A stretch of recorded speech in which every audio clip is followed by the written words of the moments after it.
بسم اللہ الرحمن الرحیم۔ السلام علیکم۔ حضرت علی رضی اللہ تعالیٰ عنہ کی خدمت میں ایک شخص آیا اور انتہائی ادب سے عرض کرنے لگا، یا علی رضی اللہ تعالیٰ عنہ، میرا ایک دوست تھا جس کا آج انتقال ہو گیا ہے۔ وہ کافی عرصے سے ایسی باتیں کرتا تھا کہ ہمیں معلوم ہوتا تھا کہ شاید اس کی موت ہو جائے گی۔ کیا موت سے پہلے انسان کو پتہ چلتا ہے کہ وہ مرنے والا ہے یا نہیں؟ تو اس پر حضرت علی رضی اللہ تعالیٰ عنہ نے فرمایا، اے شخص، یاد رکھنا، اللہ تعالیٰ نے عالم ملکوت، عالم بیاہ اور عالم اروح کے بیچ ہر انسان کے لیے موکل روا رکھا ہے جو اسے آنے والی مصیبتیں، پریشانیاں اور وقت کے بارے میں آگاہ کر دیتا ہے۔ اللہ اپنے بندوں سے پیار کرتا ہے۔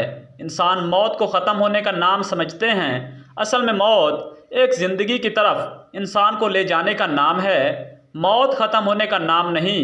کبھی اللہ اپنے بندوں سے موت کا ڈر ختم کرنے کے لیے الہامی خواب دکھاتا ہے تاکہ مرنے والے انسان موت کو نئی زندگی سمجھیں اور مرنے سے پہلے اپنی اصلاح میں لگ جائیں اور اپنے آپ کو بہتر بنانے کی کوشش کریں اور اپنے گناہوں کی معافی مانگ لے۔ جس طرح وہ کبھی کسی سفر کو جاتا ہے تو اس کی تیاری کرتا ہے، اس کا سامان جمع کرتا ہے، ویسے ہی برزخ کا سامان جمع کر لے۔ وہ انسان کہنے لگا، یا علی رضی اللہ تعالیٰ عنہ، اس خواب میں کیا مناظر نظر آتے ہیں؟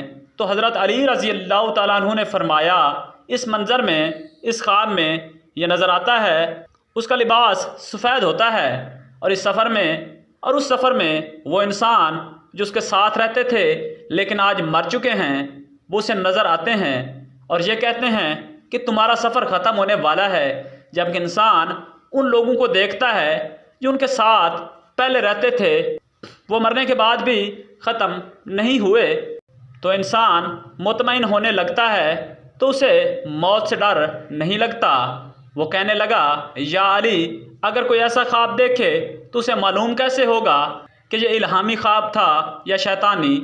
تو حضرت علی رضی اللہ تعالیٰ عنہ نے فرمایا، جب بھی اس قسم کا خواب دیکھو تو خواب دیکھنے کے بعد تم ڈرنے لگو، پریشان ہونے لگو تو سمجھ جانا کہ وہ خواب شیطانی ہے، لیکن اس خواب کے بعد تم مطمئن ہونے لگو اور تمہیں موت سے پیار ہونے لگے تو سمجھ جانا یہ خواب رحمانی ہے۔